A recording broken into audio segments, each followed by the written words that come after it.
The river does not struggle to reach the sea. It simply flows, winding around boulders, carving through valleys, and always finding the path of least resistance.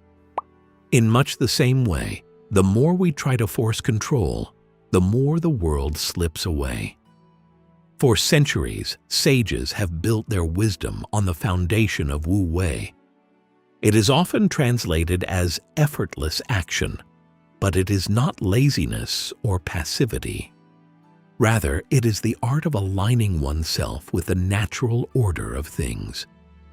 Great results don't come from doing more, but from doing what is necessary at exactly the right time, in harmony with nature. To better understand Wu Wei, we should first examine our relationship with friction. We tend to believe that the difficulty of a task is a measure of its worth. If it is easy, we assume it is unimportant. If we are not stressed, we assume we are not working hard enough. This way of thinking creates a state of disturbance that prevents us from seeing the opportunities right in front of us. When we are forcing a solution, we miss the subtle cues that the environment gives us. Think of a craftsman working with a piece of wood. A beginner tries to force the material into a predetermined shape, splintering the grain in the process. The master, on the other hand, looks at the wood, feels the grain, understands its nature, and allows its character to guide the way.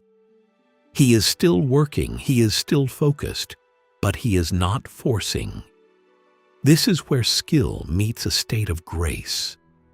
In modern psychology, we might call this flow, but Wu Wei goes deeper.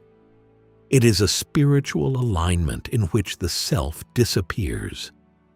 Wu Wei originates from early Taoist philosophy, where it was not just a personal practice, but a principle for leadership, governance, and living in harmony with the Tao, the underlying order of the universe. The most prosperous rulers were not those who imposed excessive control, but those who created an environment in which things unfolded naturally. It is the art of understanding when interference creates disorder, and when restraint lets clarity emerge naturally. Applied to our modern way of life, this becomes a practice of awareness rather than effort. We learn to observe patterns instead of reacting to them, and to recognize timing instead of trying to control it. Wu Wei shows us that effectiveness is not measured by how much energy we expend, but by how little friction we generate. Instead of asking how we can do more, the question becomes whether it is truly necessary. What we perceive as urgency is simply a habit, and what we perceive as effort is misaligned energy. When we begin to live from clarity rather than compulsion, decisions become simpler, actions become cleaner, and outcomes become more natural. We should bear in mind that we are not separate from the world we are trying to change. The tension we feel comes from believing we are small and isolated, struggling to master a hostile environment. But when we see ourselves as part of the natural order, the need for aggression fades. We come to realize that the intelligence guiding the cycles of the seasons and the migration of birds is also available to us if we can get out of our own way. Don't get me wrong, achieving more by doing less is not a shortcut. It is an act of honesty. We should remember that we don't have all the answers, and that the universe has a rhythm far more intricate and beautiful than our narrow plans.